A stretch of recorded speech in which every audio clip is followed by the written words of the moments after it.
चला आज आपण जन हे वळतू जेथे ही कादंबरी बघणार आहोत आणि शरदचंद्र मुक्तिबोधांची ही कलाकृती आहे. शरदचंद्र मुक्तिबोध तुमच्या समोर आहेत इथं. ॲक्च्युली आता ह्या 3 कादंबऱ्या आहेत. कादंबरी त्रय मराठी साहित्यामधला हा पहिला प्रयोग होता. ॲक्च्युली जन हे वळतू जेथे ही जी कादंबरी आहे ही तिच्यातला 3रा टप्पा आहे. जर तुम्ही पुस्तक ओपन केलं तर तुम्हाला इथं एक नोट दिलेली आहे. शिप्रा आणि सरहद नंतर ही 3री कादंबरी.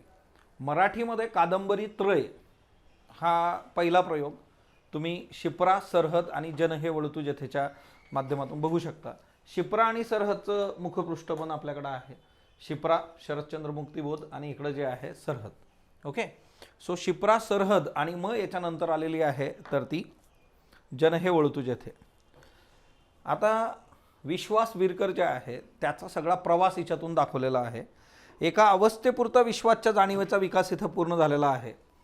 विश्वासच्या ज्या जाणीवा आहेत हे सगळं जे आहे की शिप्रा, सरहद आणि जन हे वळतू या 3 कादंबऱ्या हिच्यातून एक कुटुंब दाखवलेलं आहे ज्याच्यामध्ये जी विश्वास विरकर आहे त्याची ही सगळी स्टोरी आहे. विश्वास विरकरच्या याच्यातून ती बेसिक त्याचा जन्म आणि त्याचा जन्म झाल्यानंतर पुढचा सगळा जो सिनॅरिओ आहे की कसं कसं सगळी डेव्हलपमेंट होत जाते तर ते विश्वासच्या बाबतीमध्ये तुम्हाला बघता येते. विश्वासची आई रमा आहे, विश्वासचे वडील बापू. आता बापू इथं नाही आहेत जन हे वळतू जेथेमध्ये. त्यांचं निधन झालेलं आहे. त्यांचं निधन का होतं? ही व्यक्ती अशी आहे की ती मूल्यांना धरून जगणारी व्यक्ती आहे की आपल्या कुटुंबाच्या ज्या गरजा आहेत त्या गरजा पूर्ण करण्यासाठी कुठलेही दुसरे मार्ग त्यांनी निवडलेले नाही आहेत. त्यांच्या हाताखाली काम करणाऱ्या कुलकर्ण्यांनी 600 रुपयाची जी काही चोरी केलेली असते आणि त्याचा आळ सगळा बापूंवर येतो आणि तिच्यातून ते खचतात. त्यांचा मित्र पण आहे तिथं, वामनराव म्हणून एक कॅरेक्टर आहे की ते त्या हिच्यामधून त्यांना मदत करण्याचा प्रयत्न करतात. परंतु जी व्यक्ती मूल्यांना धरून जगते, मूल्य हीच त्या व्यक्तीच्या आयुष्याची शिदोरी असते, त्या व्यक्तीची जर अशा पद्धतीने समाजाने हेटाळणी केली तर मग ते खचून जातात. आणि त्याच वेळेस तुम्हाला तिथं रमा आहेत, विश्वासची आई, की जी त्या कुटुंबाचा एक कणा आहे. ते कुटुंब तिने उभं केलेलं आहे. आणि म्हणजे बापू जे आहेत ते खूप काही श्रीमंत नाही आहेत, ते गरीब आहेत. आणि मग रमा लहानपणीच की बाबा मला यांच्याशी लग्न करायचं आणि मग मी गरीब आहे, तू मोठ्या घरची मुलगी आहेस. आणि तिथं रमा म्हणते की मी पण गरीब आहे, आजपासून मी गरीब होईल. आणि ती गरिबी किंवा तो सगळा संसार जो आहे तो स्वीकारणं, त्याच गोष्टी डील करणं की जे आहे त्या संसाधनांमध्ये वर्क करणं. म्हणजे याच्या आधीच्या जर कादंबऱ्या तुम्ही वाचल्यात शिप्रा, सरहद, मग तिथं रेफरन्सेस आहेत की त्यांची आई म्हणते की आता कायमस्वरूपीचा घर जावाई आपल्याला आलेला आहे बापूंच्या बाबतीमध्ये. आणि ते ऐकून आपल्या आईचे शब्द मग घर सोडलेलं आहे रमानी आणि नवऱ्याबरोबर संसार थाटलेला आहे. आणि ती गरिबी जी आहे तर ती पुजलेली आहे. असं सगळं हिच्यामध्ये 3रं जे बाळ आहे विश्वासचा जेव्हा जन्म होतो तो जन्म ज्यावेळेस होतो त्यावेळेस तो रडत असतो. आणि त्यावेळेस मग बापू म्हणतात रमाला की याला आपलं घर काही आवडलेलं दिसत नाही, कारण ते 18 विश्व दारिद्र्य जे आहे. आणि त्याचे रेफरन्सेस पण येतील की शेवटी ते कुटुंब कशा कशा गोष्टीमधून जातं. हा काळ सगळा जो आहे दुसरं महायुद्ध आणि त्याच्याशी संबंधित बाबी तर तोही एक. म्हणजे कुठलं साहित्य कुठल्या काळात जन्माला आलेलं आहे तेही आपल्याला समजून घेणं गरजेचं असतं. एका कोंडीतून तो आता बाहेर पडत आहे आणि काही मूलभूत प्रश्नांची त्यांनी दखल घेतलेली आहे. आता विश्वास जो आहे, आपण तुम्हाला जर आठवत असेल आपण वेगवेगळ्या कविता वगैरे बघितल्या याच्या आधीच्या. आत्मा विक उचल किंमत, कोण म्हटलं होतं बरं असं? आत्मा विकून गोष्टी डील करणं विश्वासला ते मान्य नाही आहे. हिच्यामध्ये भावे मास्तर म्हणून एक कॅरेक्टर आहे की भावे मास्तर जो मधुकरचा मित्र आहे, मधुकर विश्वासचा मोठा भाऊ. पण मधुकर स्वतःच्या आयुष्यामध्ये जे काही फेस करतो आहे तो पत्र लिहिताना भावेंना लिहितो, पण स्वतःच्या घरी तो पत्र टाकत नाही. म्हणजे स्वतःच्या आईला, भावाला, बहिणीला, सुमा बहीण आहे त्यांची, तो पत्र जे लिहितो ते कुणाला लिहितो? भावे मास्तरला लिहितो. त्याच्या आयुष्यातले जे पेच आहेत. बरं, भावे मास्तर हे कॅरेक्टर कसं आहे तर भावे मास्तर असा आहे की मुंगीहून साखर खावी. विश्वासला ते पटत नाही. विश्वासचं म्हणणं आहे की नाही, माझं जे टिपिकल आयुष्य आहे तिच्यामध्ये मी आत्मा विकून कुठली गोष्ट नाही करू शकत. भावे मास्तरची गणितं वेगळी आहेत. भावे मास्तरचं म्हणणं आहे की मुंगी होऊन तुम्ही साखर खा. खूप मोठं काही करायचा प्रयत्न किंवा जे आहे की तुमच्या जगण्याच्या ज्या गरजा आहेत त्याला तुम्ही त्या पद्धतीने डील करत चला. याचे प्रश्न भिन्न क्षेत्रातील, यापुढील प्रश्न भिन्न क्षेत्रातील आणि भिन्न अवस्थेतील म्हणून भिन्न स्वरूपाचे राहतील हे उघड आहे. स्वातंत्र्य काय असतं, म्हणजे पार तुरुंगात जाण्याची वेळ जी आहे विश्वासवर येते, मग तिथं भेटलेले भागवत जे आहे, स्वातंत्र्याचा खरा अर्थ काय आहे. लेखक तर विश्वास साऱ्यांकडेच बघतो आहे. जरी या कादंबऱ्यांचा जो नायक आहे तो विश्वास जरी असला तरी विश्वासच्या रूपाने लेखकांनी आपल्या सगळ्यांकडे बघितलं आहे की आपण येत्या काळामध्ये काय करू. या तिन्ही भागांमधून अनेक व्यक्ती आपल्या परीने आपल्या दिशेने वाटचाल करीत आहेत आणि सर्वांच्या संवाद विसंवादातून लेखकाने एक समग्र जीवनचित्र रेखाटलेलं आहे. मग याच्यामध्ये भरपूर आहेत. निशिकांत आहे, मुजुमदार आहे, की गोरे गेलेत आता काळे रक्त पित आहेत. म्हणजे इंग्रज गेल्यानंतर शोषण जे आहे ते थांबलेलं नाही आहे. इंग्रज गेलेत त्याच्यानंतर जी लोकं आज इथं आहेत ती शोषण करायला लागलीत. ज्यांच्या हातात संसाधनं आहेत, ज्यांचे कारखाने आहेत, ती लोकं शोषण करता येतात. म्हणजे इंग्रज गेल्याने जो प्रश्न आपल्याला वाटलं सुटेल तो काही सुटलेला नाही आहे. गोरे गेले आता काळे रक्त पितात, तिच्यामध्ये ते उल्लेख आहे. आणि मार्क्सवादाची छटा याच्यामध्ये तुम्हाला बघायला मिळते. मार्क्सवाद खऱ्या अर्थाने जर तो साहित्यामध्ये तुम्हाला अनुभवायचा असेल तर त्याच्यामध्ये मुक्तिबोध हे त्याचं एक बेस्ट हे आहे की मुक्तिबोधाने मार्क्सवादी समीक्षा, मार्क्सवादी लेखन जे आहे तर ते याच्यामध्ये खूप प्रॉपरली डील केलेलं आहे. सो मार्क्सवादी लेखन जर तुम्हाला मराठी साहित्यामध्ये बघायचं असेल तर सो मार्क्सवादी समीक्षा पण आपण बघणार आहोत. समीक्षेचे प्रकार जे आहेत पेपर 1मध्ये विचारलं जातं, स्त्रीवादी समीक्षा, मार्क्सवादी समीक्षा. बरं, मार्क्सवादी समीक्षेचे आपल्याला वेगळे आयाम जे आहेत तर ते जाहीरनामामध्ये दिसतात. त्याच्यामध्ये आपल्याला जे लाल धूळ उडते आज या मागून येईल स्वार, विंदा करंदीकरांमध्येही ते रेफरन्सेस आहेत. सो तुम्हाला मार्क्सवादी छटा ज्या आहेत त्या वेगवेगळ्या याच्यामध्ये दिसतील. सो इथंही त्या आहेत आणि प्रामुख्याने याच्यामध्ये ते दिसतं. जीवन हे गतिशील आणि चिर भविष्योन्मुख आहे. लेखकही पलीकडचं पाण्यास अजून धडपडत असल्यास नवल ते काय. जीवन जे आहे कसं आहे, गतिशील आहे, थांबणं त्याला माहीत नाही आहे. गतिशील जीवन आहे आणि जे आहे चिर भविष्य उन्मुख जे आहे की भविष्याची आस तिथं तुम्हाला बघायला मिळते. आणि ह्या 3 कादंबऱ्या यामध्ये याचं चित्र जे आहे इथं हेही फार महत्त्वाचं आहे की आकाशाकडे जे आहे बघताना दोन्ही हात उंचावलेले आहेत. मूळ जन हे वळतू जेथेबद्दल शरच्चंद्र मुक्तिबोध हे स्वतः काय म्हणतात की मी मानवी दुःखाची चौकशी करण्यासाठी ही कादंबरी लिहिली. जन हे वळतू जेथे मी का लिहिलं तर मानवी दुःखाची चौकशी मला करायची होती आणि त्याच्याकरता. आणि मग याच्यामध्ये मानवी दुःख कुठलं कुठलं आहे, प्रत्येकाचं आपलं एक दुःख आहे. म्हणजे विश्वासला मावशीकडं शिकायला ठेवलेलं आहे, मावशीला मुलबाळ आहे का, मग मावशीला वाटतं की विश्वासने आपल्याकडे हट्ट धरला पाहिजे, मावशीला वाटतं की त्यांनी हे केलं पाहिजे ते केलं पाहिजे. हे वेगवेगळे प्रतल आहेत. रमाबाईंचं स्वतःचं एक दुःख आहे, स्वतःचा संसार, स्वतःचा पती, स्वतःची मुलं, त्यांचा भविष्यातला जो काही सगळा पट असेल तो किती चांगला असला पाहिजे. सुमाचं लग्न जे आहे, सुमानंतर बीजवर अशी लग्न करते. सुमासाठी वामनराव स्थळ घेऊन येतात की हे स्थळ आहे आणि ते नाकारलं जातं, विश्वास चिडतो. पण नंतर सुमा तो निर्णय घेते. परिस्थिती, वास्तव जे आहे ना ते काय असतं, म्हणजे तुम्ही प्रत्येक वेळेस जे आहे की अशा स्वांत सुखाय कल्पनांमध्ये जगू नाही शकत. त्या स्वप्नांच्या बाबतीमध्ये की तुमच्या इमॅजिनेशनमध्ये असू शकतात की असं असं, पण वास्तव हे फार वेगळं असतं आणि त्याचा प्रत्यय पण इथं येतो. एक एक पात्र जे आहे ते तुम्हाला सांगतं त्या पात्राचं दुःख जे असेल. म्हणजे सुमा निशिकांत जे आहे मग त्यांना एकमेकांबद्दल काय वाटतं, पण देशासाठी प्राण हातावर घेऊन चालणारा निशिकांत जे आहे, मग क्रांतिकारी चळवळ असेल, सदाशिवचं कॅरेक्टर आहे तिथं, मग गुप्तहेर म्हणून काम केलेलं आहे का पोलिसात ब्रिटिशांच्या बाबतीमध्ये. सो तुम्हाला हे दुःख जे आहे ते प्रत्येकाचे दुःख वेगवेगळे आहेत, ते वेगवेगळे तुम्हाला जे आहेत तर ते डील होतात. आता इथं कॅरेक्टर्स पण भरपूर आहेत. म्हणजे एकंदर याच्यात जे दिलेले पात्र आहेत ती पात्र आता कुठल्याही साहित्यकृतीच्या बाबतीत त्यातली जी पात्र आहेत ती आपण खूप प्रॉपरली बघणं गरजेचं असतं.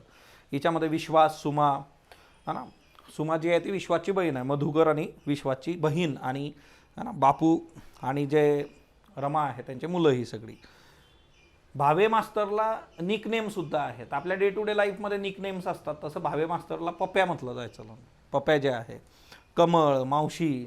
आता कमळ आणि विश्वास असं ते दिलेलं आहे की कमळला वाटणारं विश्वासबद्दलचं जे प्रेम आहे, विश्वरूप आहे, डॉक्टर हरदयाळ आहे, निशिकांत सरंजामे, मुजुमदार इथं आहे, सेठी साहेब, कविराज, मेरी आहे की जी मेरीवर मधुकरला वाटतं की हां माझं प्रेम आहे आणि तिच्या बाजूनी पण तसं आहे, पण तसं ते नसतं. म्हणजे मधुकरचा तिथं जे आहे तर तो एक प्रकारे जे आहे मेरीने केलेला पोपट कसा आहे बाबा, मग हे आयुष्यात घडतं का? तर बऱ्याच लोकांच्या आयुष्यात घडतं. आजही असे एक्झाम्पल भरपूर तुम्हाला बघायला मिळतील. सो सदाशिव आहे, नीमा आहे, भावेंची बहीण, कॉम्रेड जगदीश आहे, भागवत आहेत, असे भरपूर याच्यात रघुवीर कॉन्स्टेबल, बेबी. एकतर सगळी पात्र तुम्ही प्रॉपरली लिखून काढली पाहिजे. जेव्हा आपण आता बघत जाऊ कादंबरी, तर सगळी पात्र प्रॉपरली आपण लिहून घेतली पाहिजेत. ती पात्र आपल्यासाठी खूप खूप महत्त्वाची आहेत. त्या पात्रांमधून गोष्टी वर्क होत जातात. जसं आता एकतर या कादंबरीचं जे नाव आहे तोही एक मेजर हे आहे आपल्यासाठी, जो आहे की जन हे वळतू जेथे. हे नाव कसं सुचलं किंवा ते काय आहे नेमकं, त्याचा मतितार्थ काय तेही बघूयात. या पुस्तकाचं मलपृष्ठ जे आहे, मुखपृष्ठ आपल्या समोर आहे. मुखपृष्ठ आपण बघितलं बघा, इकडेही मुखपृष्ठ तुम्हाला आहे, हे मुखपृष्ठ आहे. आणि या मुखपृष्ठामध्ये जे आहे खाली तुम्हाला चेहरे दिलेले आहेत काही. जन हे समाज, व्यक्ती, है ना, व्यक्ती आणि समष्टीचा विचार यामध्ये आहे.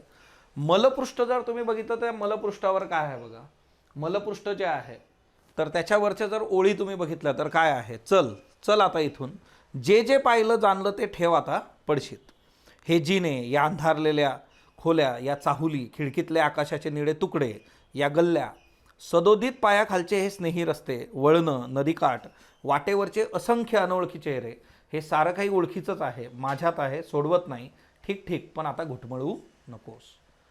अडकणं मान्य नाही आहे. जीवन कसं आहे ते गतिशील आहे, याच्यामध्ये अडकू नका.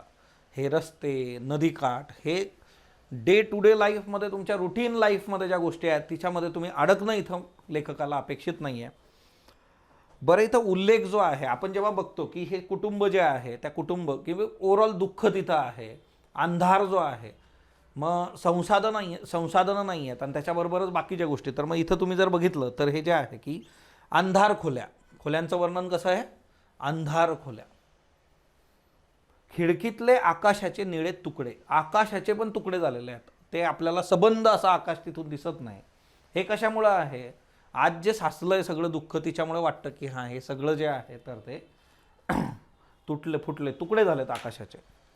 दुःखाचा लढा, दुःख भोगलं त्या स्थळांचा लढा, भावबंध फार कठीण असतात. भावबंध जे आहे तोडून टाकणं इतकं सोपं नाही आहे.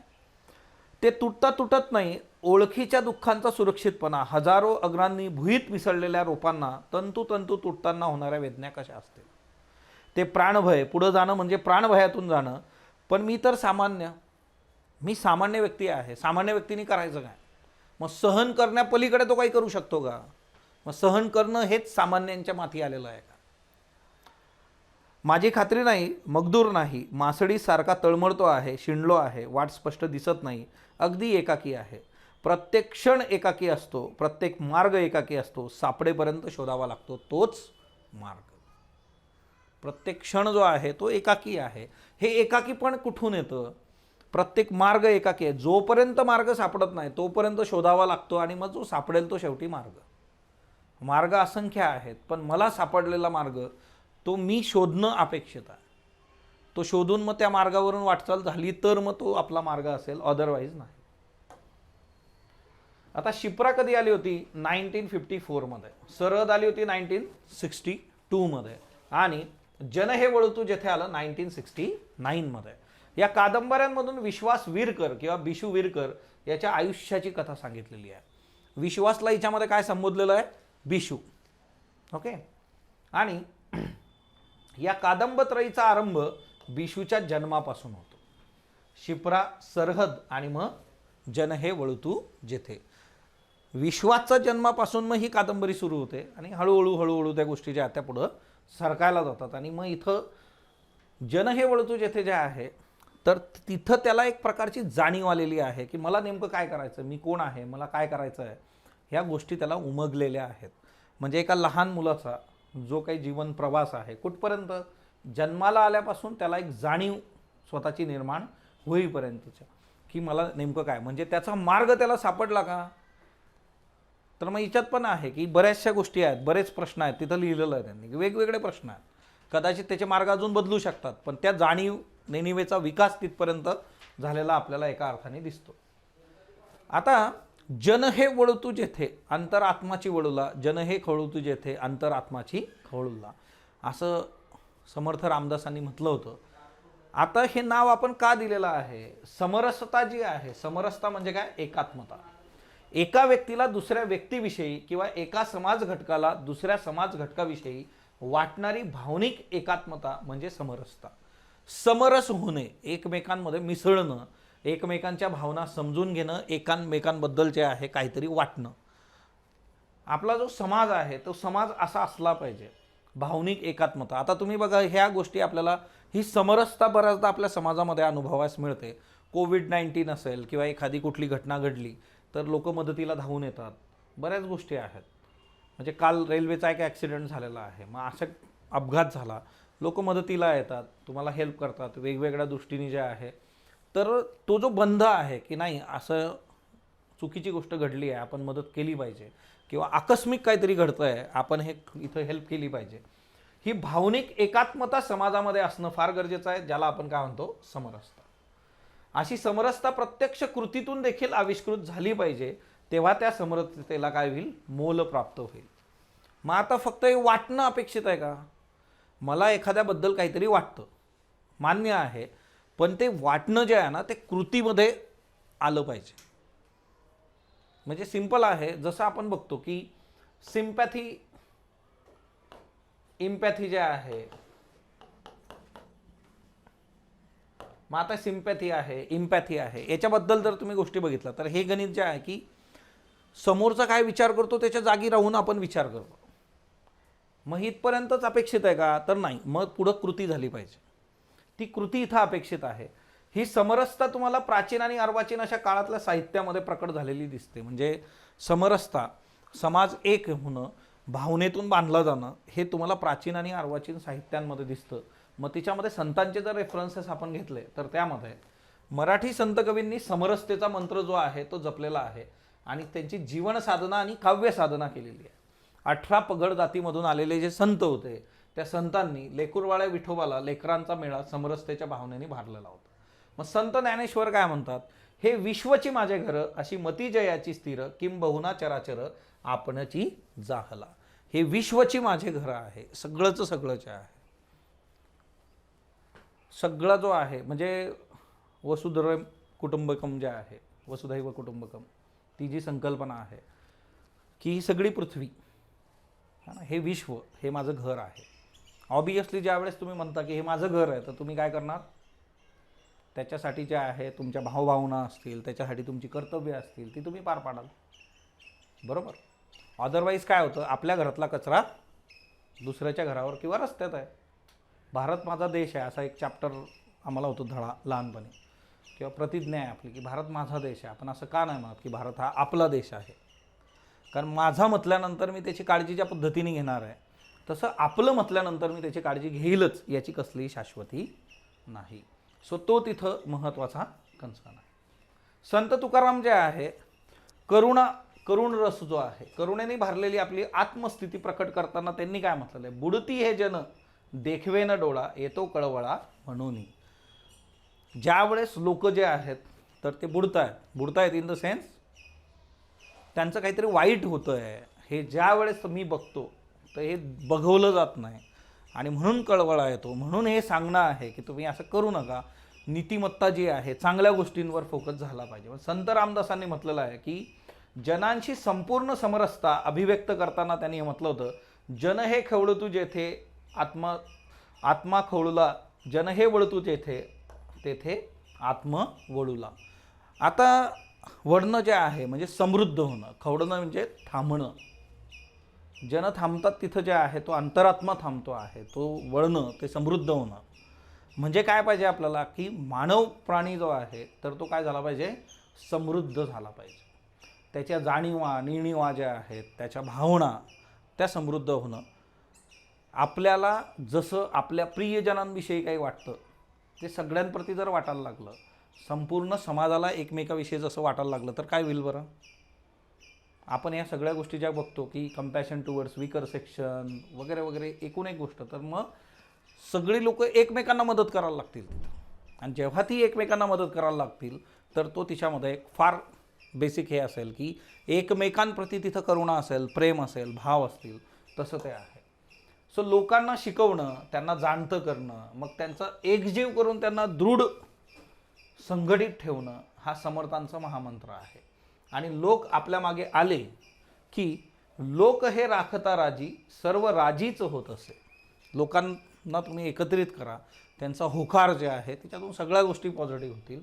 अंतरे चुकतात येथे सर्व भाजीच होत असे. अंतर चुकलं नाही पाहिजे, सगळे एकत्र आले पाहिजेत, सर्वांनी एकत्र येऊन गोष्टी वर्क केल्या पाहिजे. जन हे वळतू जेथे अंतरात्माची वळूला, जन हे खवडले जेथे अंतरात्माची खवळला, अशी शक्ती निर्माण होते. ते समृद्ध ज्या वेळेस होतात, सगळं अंतरात्मा तिथं समृद्ध होतं. इनर व्हॉइस आपण बघतो की आतला आवाज, सत्सद विवेक बुद्धी ही कधी येणार, तर ज्या वेळेस जन हे समृद्ध होतील त्यावेळेस ते होणार आहे. असं सिंपल हे गणित आहे. आणि ते थांबल्यानंतर हे सगळं थांबणार आहे. सो बेसिकली ही जी बाब होती की इथं आपल्याला काय करायचं आहे की इथं जरी नायक हा बिशू आहे, बिशू विरकरचा जो प्रवास आहे की त्याच्या जाणीव नेणीव त्याला समृद्ध करणं, तर ते एकीकडे काय आहे ना की आपल्याकडे पण लेखक बघतोय.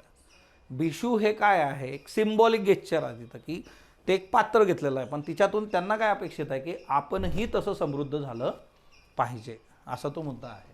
ओके, आता यावर आलेले प्रश्नही आपण बघूयात. त्याच्या आधी थोडंसं जे आहे तर त्या कादंबरीतल्या महत्त्वाच्या ज्या काही बाबी आहेत त्या थोड्या आपण बघू.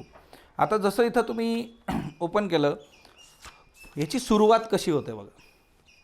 याची सुरुवातच अशी आहे, प्रत्येक जे काही चॅप्टर इथं सुरू होतं आहे किंवा जी सुरुवात होते ना ती अशी गतिमान असते, ती तुम्हाला घेऊन जाते.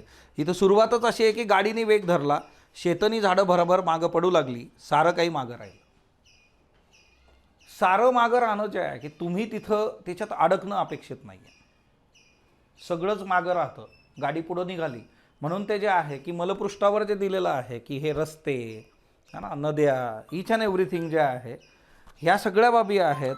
तर ज्या वेळेस हे क्लिअर आहे की तुम्ही सिम्पली बघता की हे सगळं घडत जातं, मग त्या केसमध्ये गोष्ट एकदम साधी सरळ सिंपल आहे की सगळं सुटणार आहे कधी ना कधी. तुम्हाला नवीन मार्ग, नवीन गोष्टी ज्या आहेत तर त्या डील कराव्या लागतील. मन मोकळं झालं, सताळ झालं, कॅथार्सिस होणं जे असतं बघा, भावनेचा निचरा. मन मोकळं झालेलं आहे, सताळ झालेलं आहे. 2 तासानंतर आई भेटणार आहे, सुमा भेटणार आहे, पण त्यांचं मनाला काहीच वाटत नाही. आई आणि सुमा त्यांना मी भेटणार आहे, आता 2 तासांनी गाडी निघालेली आहे, पण काय वाटत नाही. कमळसुद्धा जणू कुठेतरी लांब निघून गेली आहे, सुख वाटत नाही आहे, दुःख पण वाटत नाही आहे. इतकं ते जे आहे ना की इतक्या न्यूट्रॅलिटीवर जाणं की ना सुख वाटतंय ना दुःख वाटतं, काहीच वाटत नाही आहे. विचारांचे तरंगते कणसुद्धा डोक्यात नाहीत, मन चलन वलन रहित आणि निसंग होऊन गेलेलं आहे. मन कसं आहे, चलन वलन नाही आहे, निसंग झालेलं आहे.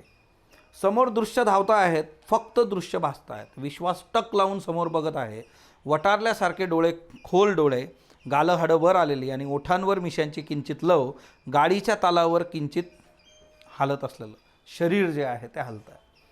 विश्वासचं वर्णन कसं आहे, तर विश्वास गालाची हाडं वर आलेली आहे आणि ओठांवर मिशांची किंचित लव आहे. म्हणजे नुकताच वयात येणारा जो बिशू आहे, तर हळूहळू जे आहे की ती लक्षणं आता दिसायला लागलेली आहे, सेकंडरी जे आपण म्हणतो.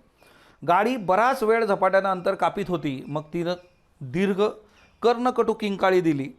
विश्वास दचकून भानावर आला, बाजूला हात टेकून त्यानं आपला तोल सावरला. गाडीची गती हळूहळू कमी होऊ लागली. समोरची शेतं, झाडं आता मंद गतीनं बागनं सरकू लागली.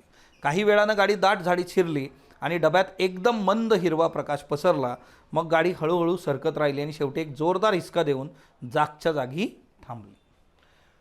एखादं जिवंत चित्र जे आहे ते तुमच्यासमोर निर्माण केलं. तुम्ही कधी प्रवास केलेला असेल गाडीने, तर ह्याच पद्धतीने ते वर्क होत जातं. ओके, इंजिनच्या धुराबरोबर शेकडो लोकांचा गोंगाट कोलाहल एकदम आत शिरला. बघा मांडणी कशी केलेली आहे की लोक आत शिरलेली आहे, पण म्हणताना काय म्हटलेलं आहे की लोकांचा, शेकडो लोकांचा गोंगाट आणि कोलाहल तो आत शिरला आणि क्षणार्धात निरनिराळ्या आवाजांनी डबा गजबजून केला. विश्वास सावकाश उठला. आता बघा विश्वास, हे सगळं इतका गोंधळ चालू आहे, पण विश्वास कसा उठला, सावकाशपणे उठला. कारण जे आहे की मनाला काही वाटत नाही आहे, सगळं ना सुख ना दुःख काहीच नाही. त्यानं खिडकीबाहेर डोकावून पाहिलं. शेकडो डोकी डब्याशी गर्दी करत होती, दांड्याला धरून लोंबकडत होती, खिडक्यांना धरून आत शिरायला धडपडत होती. आता इंदोर हा सगळा जो प्रदेश आहे, इंदोरकडचं सगळं हे रेफरन्सेस आहेत, इथली इंदोरी हिंदी पण तिच्यामध्ये रेफरन्स येत जातात. आता याच्यामध्ये निवेदन जे आहे तर ते सुरू आहे बघा. आता संवाद याच्यामध्ये फार कमी आहेत, संवाद असे खूप जास्त संवाद नाही. आता आपण साष्टांग नमस्कार बघितलं होतं, अख्खं नाटक हे संवादाच्या आधारे उभं केलेलं आहे. इथं संवाद फार कमी आहे. चलो सुलतान घुसो अंदर, हट जाना बाबाजी, बाबू होना पटेल, बाजू होना पटेल, जरा दूर होना पहलवान, जरा ठहरना अम्माजी. हिंदी, इंदोरी हिंदीचा वापर याच्यामध्ये तुम्हाला बघायला मिळतो. आणि आता काही लोक जे आहेत, जेव्हा एवढी गर्दी डब्यात घुसते त्यावेळेस कुणी ओरडतं, कितने घुस रहे अंदर, बारात है बाबाजी, सभी एक जगह बैठेंगे, आने दो सबको अंदर, आने दो सबको, आने दो भाई, घुस जाना अंदर, पहलवान संभल के माताजी, अम्मा तुम उधर बैठ जाओ, बहन ज़रा जगह दे दो, बाबाजी ज़रा इधर सरक के, हाँ अम्मा अब ठीक है, सब ठीक है, सबको चलना है भाई, सबको चलना है. सर्वांना जायचं आहे, कुणालाही मागे सोडायचं नाही, सगळ्यांना. जन हे सर्वांना घेऊन जायचं आहे, सगळे येणार आहात. कुत्र्याला बाका खाली बसवीत तो उद्गरला, अदब से बैठ जा सुलतान, देख बाबूजी नाराज हो गए. सदाशिव हे पात्र जे आहे ह्याच्यातलं, सदाशिव बरोबर त्याचा एक कुत्रा आहे आणि तो कुत्र्याला पण तिच्यामध्ये ट्रेनमध्ये घेऊन चढलेला आहे. आणि तो म्हणतो की शांत बैस, आणि कुत्र्याचं नाव जे आहे तर ते सुलतान आहे. ओके. आता ग्वालेरी मराठी जी आहे तिचाही रेफरन्स ह्याच्यामध्ये येतो. पेज नंबर 4ला जर तुम्ही आलात तर तिच्यामध्ये बघा, टीटी उतरवून देईल तेव्हा कळेल डाळ आट्याचा भाव, ग्वालेरी मराठीत एक संतप्त उद्गार. ग्वालेरी मराठी कशी आहे, ग्वालेरची मराठी. ओके. ग्वालेरला मराठी घराणी आहेत बघा. कोण आहे ग्वालेरला मराठी घराणं? बरोबर, सिंधिया जे आहेत, सध्या न्यूजमध्ये पण आहेत, है ना. राजकारण बरंच तापलेलं आहे, काँग्रेस आणि सगळंच त्यांचं पक्षातून बाहेर जाणं किंवा पक्षात आम्हाला द्या काहीतरी, असं सगळं चालू आहे. न जाने हिंदुस्तानियों को कब अकल आएगी, अगले स्टेशन पर उतार दिए जाओगे. तर तो आगे किसे जाना है, तिथंच उतरायचं आहे आम्हाला, उतरून जाऊ तिथं. ओके. बंदे अगले ही स्टेशन पर उतरने वाले हैं. सदाशिव, है ना. आता तो त्याला दे बेटा दंतोपंतांना पंजा दे. आता विश्वास म्हणतो की माझं नाव दंतोपंत नाही, माझं नाव जे आहे तर ते विश्वास आहे. हे संबंध जे आहेत संवाद याच्यामध्ये तुम्हाला, म्हणजे निवेदन बऱ्यापैकी जास्त आहे, संवाद कुठं कुठं तुम्हाला दिसतं. आता यामध्ये मार्क्सवादाची छटा जी आहे तर ती आहे, त्याचे काही सिम्बॉलिक रेफरन्सेस पण याच्यामध्ये आहेत. म्हणजे फॉर एक्झाम्पल की तुमचे मित्र फार बेचैन दिसतात, पेज नंबर 11 बघा. त्याची आई आजारी आहे, चष्मेवाला असून म्हणाला, तिकडं बाजार बिजार असतो काय, कुठं, म्हणजे मंदिराच्या पिछाडीला, छे उजाळ मैदान आहे, पडकेवाडे उत्तम. म्हणजे हे पुस्तक कुठलं, हिरवा चाफा, खांडेकर. ठीक ठीक. हिरवा चाफा हे खांडेकरांचं जे पुस्तक आहे हे साम्यवादाशी संबंधित आहे. म्हणजे पुस्तक पण हातात वाचायला कुठलं दिलेलं आहे तर ते साम्यवादाशी संबंधित असं एक पुस्तक तिथं वाचलं जातं आहे. सो शिप्रा ब्रिज बघा, शिप्रा नदी, शिप्रा ब्रिजचे रेफरन्सेस आलेले आहेत, पहिली जी कादंबरी जी होती ती. ओके. आता दुसरं जर तुम्ही प्रकरण याच्यामध्ये बघितलं तर त्याची सुरुवात जर तुम्ही बघा, निवेदनाची वैशिष्ट्य कशी आहेत, निवेदन कसं आहे याच्यामध्ये.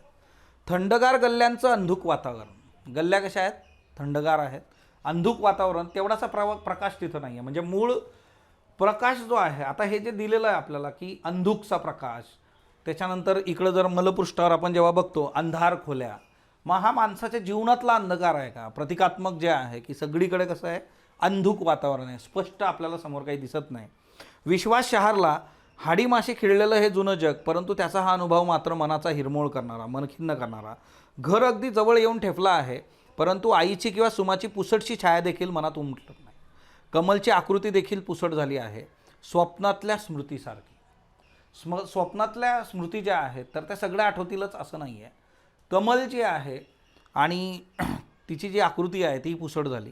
मनाची निश्चलता अजून कायम आहे आणि तिचा दाब मात्र सारखा वाढतो आहे. पायाखालच्या दगडी टोलांवरून एक एक पाय टाकीत विश्वास घराकडे जातो आहे. त्याच्या कपाळावर आठ्या आहेत, ती मान खाली वाकलेली आहे. कधी आलास रे, प्रातिनिधिक प्रश्न. विश्वास दचकला. धोतराचा सोगा हातात धरून भावे येत होते. लकप कशी असते, धोतर नेसण्याच्या बऱ्याचशा पद्धती आहेत. तिच्यामध्ये एक असतं की एक अशी पद्धत असते की जिच्यामध्ये धोत्राचा सोगा जो असतो तो हातात असतो. आमचे आजोबा पण त्याच पद्धतीने डील करतात. आता इथं धोत्राचा सोगा जो आहे हातात धरून भावे येतात. भावे म्हणजे कोण? मास्तर आहे भावे, मधुकरचा मित्र आहे. आणि तो तिथं विचारतो, हिरव्या पिवळ्या सुरकुतल्या तोंडावर हास्य ताणून धरीत विचारत होते, केव्हा आलास रे? विश्वास त्यांच्याकडे नुसता बघत उभा होता. अरे विसरलास की काय? विश्वास फक्त बघतोय.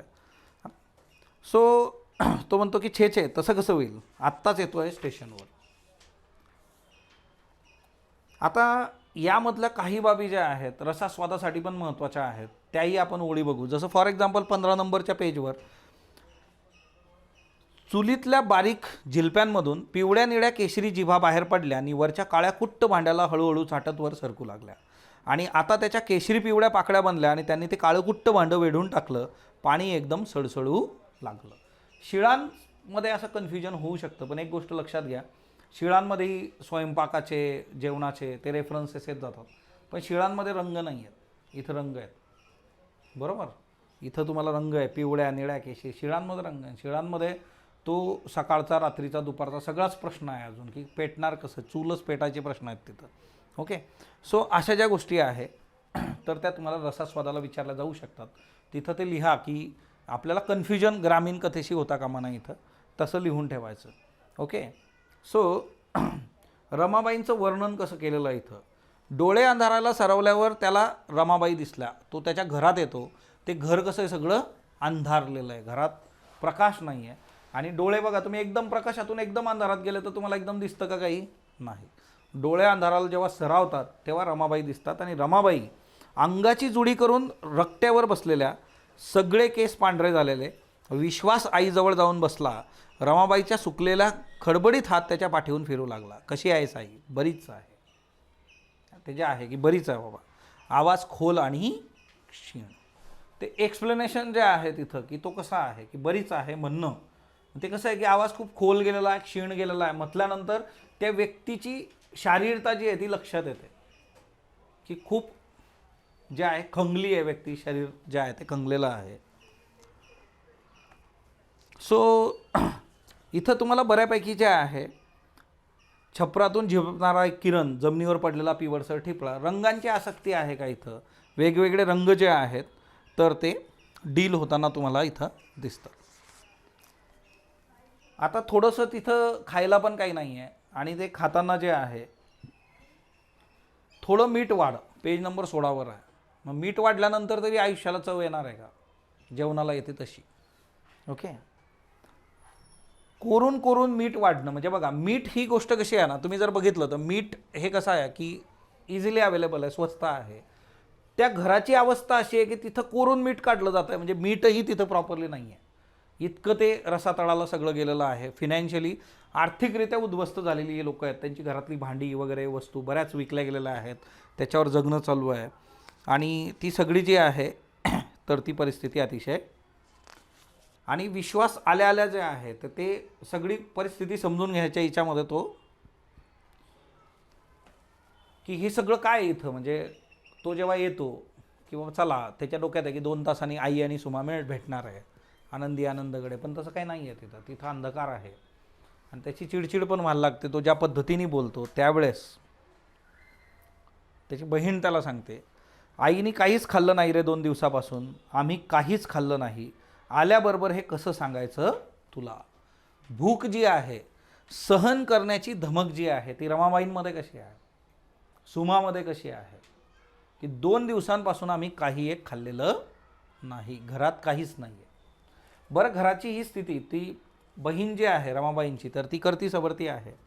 तिच्याकडे बिशू शिकायला असतो आणि तिलाही ती परिस्थितीची जाणीवही करून देत नाही की इथं अशी अशी परिस्थिती आहे. सो ह्या पद्धतीने मग नंतर जे आहे की तो काय करतो की जॉब शोधायला लागतो. मग त्याला काय काय प्रॉब्लेम्स त्याच्यामध्ये येतात. मग त्या केसमध्ये जे आहे की भावे पण समजवतात की बाबा चला आपण थोडंसं ॲडजस्ट करून करूयात. त्याला तो तयार नाही आहे की मी शिकणार पण आणि शिकवणार पण, ही त्याची जिद्द आहे. आणि मग ह्या सगळ्या गोष्टी होत जातात. अशी सगळी ही कादंबरी आहे, ती आता आपण डिटेलमध्ये बघूयात. यावर प्रश्न जे विचारलेले आहेत UPSCने ते कसे आहेत बघा. जन हे बळतू जेथे या कादंबरीमध्ये शरदचंद्र मुक्तिबोध यांनी केलेले विविध प्रसंगांचं चित्रण कसं प्रभावी ठरतं. मग आता याच्यामध्ये आपण कादंबरी बघताना बघू कुठले कुठले प्रसंग आहेत, कसे महत्त्वाचे आहेत, तेवढे प्रसंग आपल्याला बाजूला घ्यायचे आहे की त्या प्रसंगांचं चित्रण प्रभावी कसं आहे त्याविषयी चर्चा करा. म्हणजे कादंबरीतले महत्त्वाचे प्रसंग. दुसरा आहे, आता एक रसास्वाद मी इथं घेतला आहे. आता काय व्हायचं ना, तुम्ही जर बघितलं आधीचे जे रसास्वाद आहेत तिच्यामध्ये कुठलेही रसास्वाद तिच्यामध्ये अशी पात्रांची नावं वगैरे नसायची. म्हणजे तुम्हाला शोधताना थोडंसं आठवलं पाहिजे, ते रिकॉल झालं पाहिजे की हा रसास्वाद किंवा ह्या ओळी कुठल्या पुस्तकातल्या आहेत. पण इथं डायरेक्टली जे आहे 2019चा रसास्वाद आहे. तर मग बरोबर आम्ही तरी त्यांना संतच समजत होतो. विश्वासनं चपापून त्यांच्याकडे पाहिलं, चर्या तर सद्भावयुक्त दिसत होती. कोणाला? संदर्भ विसरून विश्वासनं विचारलं, तुमच्या वडिलांना हो मौज अशी की ते सुद्धा दुःखातच मेले. सदाशिवरावांनी किंचित हसून उत्तर दिलं, त्यात मौज कोणती दिसली तुम्हाला? कासावीस होत विश्वासनं विचारलं. माझे वडील तेही दुःखात गेले, तुम्हाला त्याच्यात काय मौज दिसते? तर हे विश्वास ज्या वेळेस येतं ना तिथंच हा विषय संपून जातो की हे काय आहे, जन हे वळतू जेथे. सदाशिवचं पण रेफरन्स ह्याच्यामध्ये आहे. तर रसास्वादामध्ये जर असा डायरेक्टली तुम्हाला पात्रांचाच हे आला तर तोही डील होऊन जातो. पण हे अलीकडच्या काळामध्ये बरंच वाढलेलं आहे. तर ते तसं बघायला गेलं तर आपल्यासाठी चांगली बाब आहे. ओके, जर असं होत असेल तर हे आपल्यासाठी खूप खूप चांगलं आहे. म्हणजे काही इश्यूज नाही त्याच्याबद्दल. बट तुम्हाला कादंबरी प्रॉपरली तुम्ही वाचणं अपेक्षित असतं की त्या ओळी कुठून आलेल्या आहेत, कुठले रेफरन्सेस आहेत ते तुम्हाला माहीत पाहिजे. ओके. देन 2020 मधला प्रश्न आहे, जन हे वळतू जेथे ही कादंबरी म्हणजे व्यक्ती आणि काळ यांच्या परस्पर संबंधांचा वास्तववादी वेध हे विधान तुम्हाला पटते काय? विवेचन करा. काळ जो आहे तोही समजून घ्यायचा आहे की हा काळ कुठला आहे. आपण बघितलं की महायुद्ध जे आहे, दुसरं महायुद्ध, तो काळ जो आहे तिच्यामधले पेच काय आहेत ते इथं आहेत. शेवटी बघा कुठलीही कलाकृती जी असते ना तर ती त्या काळाचं रिफ्लेक्शन तिच्यामध्ये येतं, ते आल्या वाचून राहत नाही. जसं साष्टांग नमस्कार नाटक आपण बघितलं होतं, त्या नाटकामध्ये सुद्धा काय होतं की तिथं सिंपली एक बाब होती, ती म्हणजे की त्या काळातले रेफरन्सेस, की जसं साष्टांग नमस्काराचं जे खूळ होतं है ना, छांदिष्टपणा नादिष्टपणा जो आहे, तो नाद जो होता तर तो कुठून आलेला होता, तो काळ कसा आहे, रवी किरण मंडळावर तिच्यावर जे आहे तर ते भाष्य केलेलं होतं. सो त्या गोष्टी हिच्यामध्ये महत्त्वाच्या आहेत. सो त्यामुळे जे आहे, जन हे वळतू जेथे ही कादंबरी म्हणजे व्यक्ती आणि काळ यांच्या परस्पर संबंधांचा वास्तववादी वेध आहे. वास्तव जे आहे तर ते तिथं सांगितलेलं आहे. हा रेफरन्स तुम्हाला हे पटतं का? विवेचन करा. देन जन हे वळतू जेथे मधील नायकाच्या भोवतालचं विश्व आणि त्याची संवेदनशीलता यातील संघर्ष चित्रित करा. नायकाची संवेदनशीलता तुम्हाला इथंच लक्षात येते बघा. तुम्ही जर इथं बघितलं, ही संवेदनशीलता जी आहे, कासावीस होत विश्वासनं विचारलं. आपल्या वडिलांचा मृत्यू हा दुःखातच झाला आणि सदाशिव म्हणतो की मौज, तिच्यात काय मौज आहे? कासावीस होणं त्याचं, ही त्याची संवेदनशीलता आहे. तुम्हाला ही संवेदनशीलता वेगवेगळ्या इच्छावर दिसत जाते. सो विश्वासच्या बाबतीमध्ये ही संवेदनशीलता आपल्याला टिपणं, पुस्तकामध्ये असे कुठले कुठले रेफरन्सेस आहेत की जिथं विश्वास भावनिक होतो आहे, त्याच्या संवेदना तिथं तुम्हाला प्रकर्षाने जाणीव तिथं होते, तर त्या गोष्टी तुम्ही बघणं अपेक्षित आहे. ओके. सो आणि त्याचा संघर्ष 2022 मध्ये प्रश्न होता, जन हे वळतू जेथे या कादंबरीतील पात्र चित्रणाचे स्वरूप साधार लिहा. पात्रांचं चित्रण कसं केलेलं आहे, म्हणजे रमाबाईंचं चित्रण असेल, सुमाचं चित्रण असेल, विश्वासचं असेल, मधुकरचं असेल. तर असा प्रश्न जो आहे तर तो आपल्यासाठी एकदम फ्रंट फ्रूटवर खेळणारा प्रश्न असतो की चला पात्र जे आहेत प्रत्येकीच्यातले आपण त्याची यादी करतो, त्याची जे आहेत की कुठले कुठले पात्र आणि ते कसं त्याचं चित्रण कसं आहे, ते पात्र स्वतः कसं येतं, कशा पद्धतीने डील करतं, त्याचं वैशिष्ट्य कसं आहे, त्याचा जिवंतपणा जो आहे तर ते तुम्हाला इथं लिहायचं आहे. सगळीच काढायची, महत्त्वाची घ्यायची. असा जेव्हा प्रश्न येतो तर महत्त्वाची पात्र घ्यायची. कारण एवढी सगळी पात्र राहील. कादंबरीमध्ये आणि कथेत काय फरक असतो? कथेमध्ये लिमिटेड पात्र असतात, कादंबरीमध्ये बरेच प्रसंग असतात आणि बरीच पात्र असतात. आपल्याला कुठल्या पात्रांवर फोकस करायचा जी खूप महत्त्वाची आहे. म्हणजे ह्या कादंबरीच्या बाबतीमध्ये बिशू म्हणजेच विश्वास आहे, रमाबाई आहेत, सुमा आहे, त्याच्यानंतर भावे मास्तर आहे, मधुकर आहे. ओके. कमलचे तेवढे रेफरन्सेस ते कमळचे तिच्यामध्ये नाही आहेत. म्हणजे ते जरी असलं पात्र तिथं वामनराव आहेत, म्हणजे मुजुमदार आहे, निशिकांत आहे, जे खूप महत्त्वाची पात्र आहेत. तेवढ्यांवर तुम्ही भाष्य करा आणि इतर 1-2 ओळीमध्ये तुम्ही टाकू शकता की ही पात्र तर प्रमुख पात्र आहेत, पण याचबरोबर ही काही पात्र पण हिच्यामध्ये तो जिवंतपणा आणि ते वास्तव घेऊन येतात बाबा त्या याच्यामधून. जन हेचं रिफ्लेक्शन जे आहे, तर ही इतर पात्रसुद्धा तिच्यात आहे. म्हणजे त्याला हेही सांगायचं की मला माहीत आहेत सगळी पात्र कुठली आहेत तिच्यात, बरोबर. महत्त्वाची जी आहेत ती तर मी लिहिलेलीच आहे, त्याचं वर्णन मी केलेलं आहे, पण हे सोडून पण हिच्यामध्ये बाकीची काही पात्र आहेत ती तुम्ही डील केली पाहिजे. ओके. देन हा शेवटचा प्रश्न आहे 2023चा. जन हे वळतू जेथे या कादंबरीतील पात्रांचा संवाद विसंवादातून समग्र मानवी जीवनभूतीचे प्रत्येकारी चित्रण कशा प्रकारे होते याचा सविस्तर लिहा. मग आता हे पात्र बघा, आता पात्रांवर 2 प्रश्न आलेत, एकामागे एक आले. पहिला होता की पात्रांच्या बाबतीमध्ये आम्हाला सांग. इथं जे आहे की पात्रांचे संवाद कसे आहेत.